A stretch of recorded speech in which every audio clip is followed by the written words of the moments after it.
What if I told you that small psychological shifts could completely transform how people respond to you? That understanding how the human mind works could make you more influential, more likable, and more successful? The truth is, psychology isn't just theory in textbooks, it's a practical toolkit that you can use every single day to improve your relationships, advance your career, and get better outcomes in almost every area of your life. I'm going to share 10 proven psychology tricks that work. These aren't gimmicks, these are scientifically backed techniques that tap into how the human brain is wired. And the best part? You can start using them immediately. By the end of this video, you'll have 10 powerful tools that most people will never know about, tools that will give you an edge in every interaction you have. Let's dive in. Number 1, the power of silence. Here's something most people don't realize. Silence is one of the most powerful psychological tools you can use. When someone asks you a question and you receive an incomplete or unsatisfying answer, refrain from responding immediately. Just stay silent. Keep eye contact. Wait. What happens next is remarkable. The other person will feel compelled to fill that silence. They'll elaborate. They'll reveal more. They'll often tell you exactly what you wanted to know. Why it works? Humans tend to be deeply uncomfortable with silence in conversations. It creates tension. That tension triggers an unconscious need to resolve it by speaking. Additionally, silence signals that you're still expecting more information, that their previous answer wasn't sufficient. People interpret your silence as patience and attentiveness, which makes them feel heard and valued. This makes them more likely to open to you. How to use it? In negotiations, after someone makes an offer, stay silent. They'll often improve their offer just to fill the void. In interviews, when answering questions, pause before responding. It makes you appear thoughtful and confident rather than nervous and rushed. In conversations, when someone shares something surface level, give them space with your silence. They'll go deeper. Number 2, mirroring for instant connection. Mirroring is the subtle art of matching someone's body language, speech patterns, and energy level. When someone leans forward, you lean forward. When they speak slowly, you slow down. When they use certain phrases, you incorporate those phrases. This creates an unconscious feeling of rapport and connection. This taps into something called the chameleon effect. Research shows that we naturally mirror people we like and feel comfortable with. When you mirror someone, you're triggering the reverse. They start to like you and feel comfortable with you because the mirroring signals similarity and understanding. Our brains are wired to trust people who seem like us. Mirroring creates that perception of similarity without the other person consciously noticing. How to use it? In sales conversations, match your prospect's energy. If they're enthusiastic, be enthusiastic. If they're analytical and measured, slow down and be more detailed.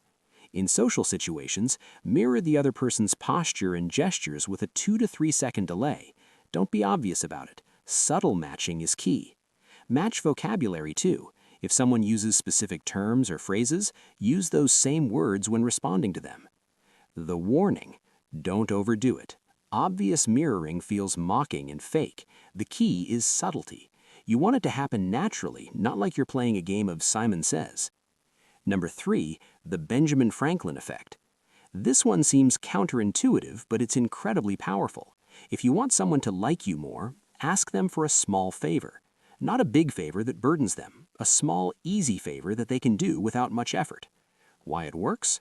This is called the Benjamin Franklin effect, named after the founding father who used this technique to win over a rival. The psychology behind it is fascinating. When someone does you a favor, their brain needs to rationalize why they helped you. The conclusion their brain reaches: I must like this person. That's why I helped them. By doing you a favor, they convince themselves that they like you. It's backwards from what you'd expect, but it's incredibly effective. How to use it? Ask a colleague for a book recommendation or their opinion on something in their area of expertise. Ask someone to help you with a small task that plays to their strengths. Ask for advice. People love giving advice, and it makes them feel valued and respected. Ask for a small favor, like borrowing a pen or asking for directions. The key: the favor needs to be small enough that they'll say yes, but meaningful enough that they have to consciously decide to help you. And always, always express genuine gratitude afterwards. Number 4, the power of the pause. Before you speak, especially when saying something important, pause for just 1 to 2 seconds. Before answering a question, pause. Before making a statement, pause. This simple pause transforms how people perceive everything you say. Why it works? Pausing before you speak does several things psychologically. First, it signals confidence. People who pause aren't rushing to fill silence, which suggests they're comfortable and in control. Second, it creates anticipation. That brief pause makes people pay more attention to what you're about to say because the pause signals that something important is coming. Third, it gives you time to formulate a better response. You're not just reacting, you're thoughtfully responding. How to use it? In presentations, pause before key points. The audience will lean in and focus. In conversations, when someone asks for your opinion, pause before answering. Your answer will carry more weight. In difficult conversations, pause before responding to criticism or complaints. It prevents reactive responses and makes you appear measured and thoughtful.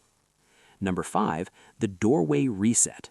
When you're feeling anxious, stressed, or stuck in a negative emotional state, physically walk through a doorway.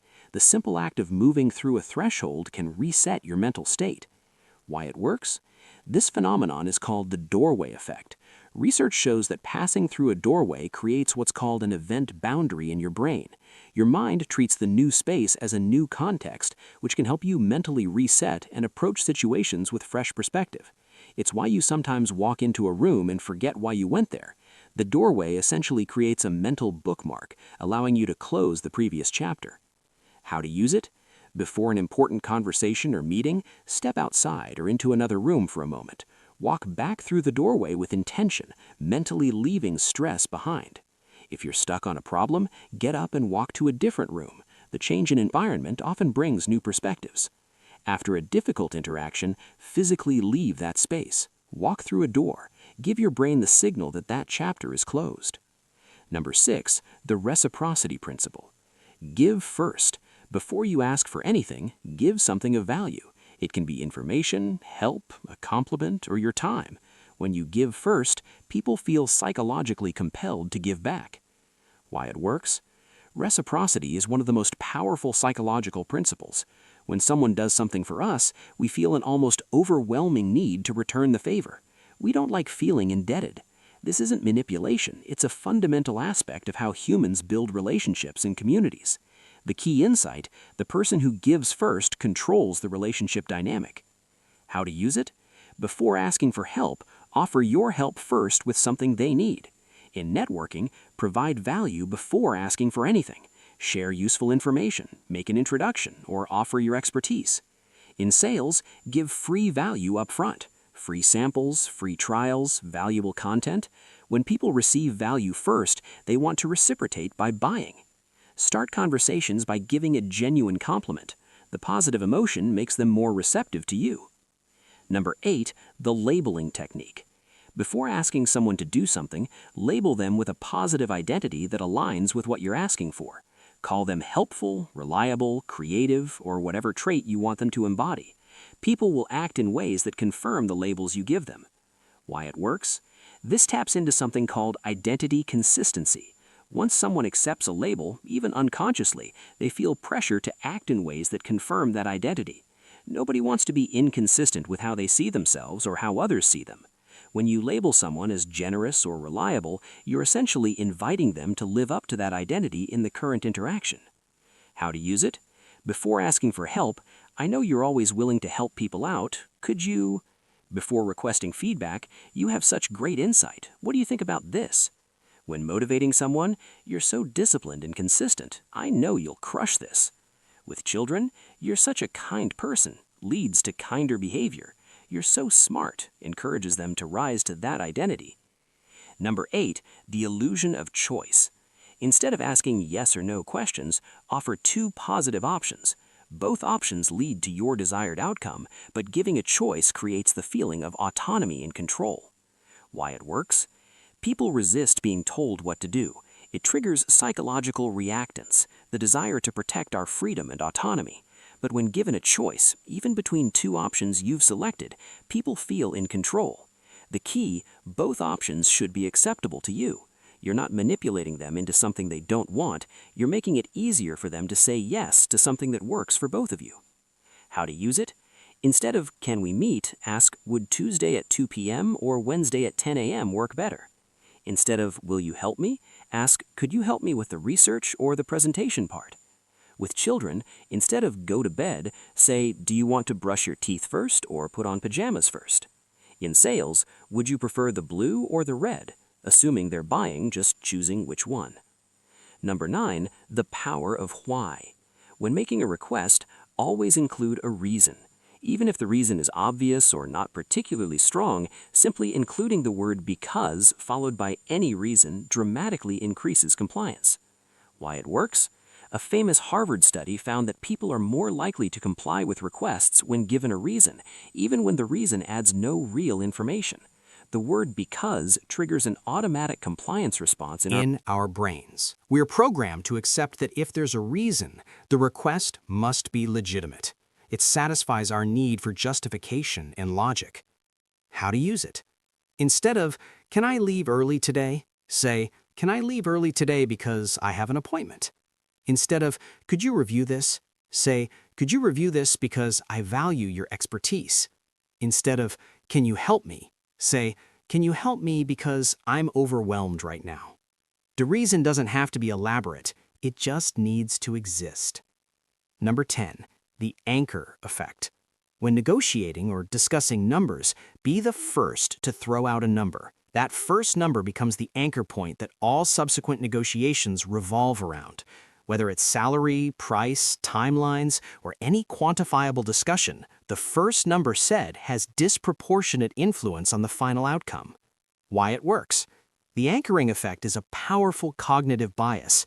Our brains latch on to the first piece of information we receive and use it as a reference point for all subsequent judgments. Even when we know the anchor is arbitrary or inflated, it still influences our thinking. We adjust from that anchor, but we never adjust far enough. How to use it? In salary negotiations, state your desired salary first. Go high, but reasonable. Even if they counter, it'll be closer to your number than if they had anchored first with a low number. When selling something, start with a higher price. The discount from that higher price feels more valuable than the same final price without the anchor.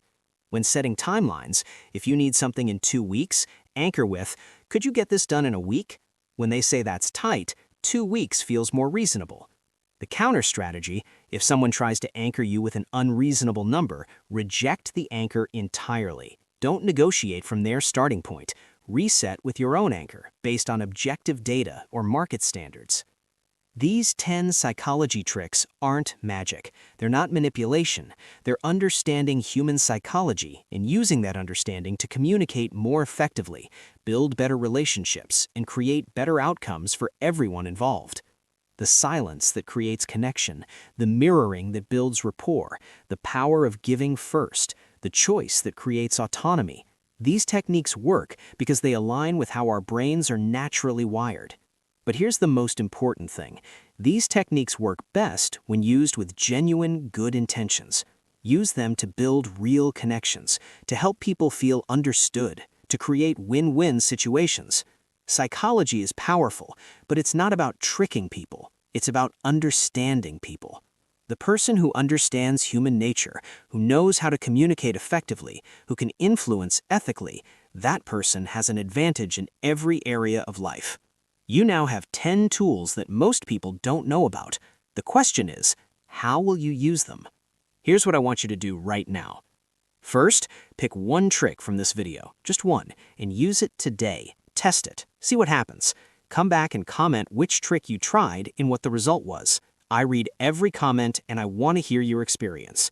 Second, if this video gave you even one insight you didn't have before, hit that like button. It helps this video reach more people who need these psychology tools. Third, like, subscribe, and turn on notifications. Fourth, share this video with one person who would benefit from these psychology tricks. A friend trying to advance their career, someone working in sales, anyone who wants to communicate more effectively. Send it to them right now. You now understand human psychology better than 99% of people. These aren't just tricks, they're tools for better communication, stronger relationships, and more influence in everything you do. Use them wisely, use them ethically, use them effectively. I'll see you in the next video.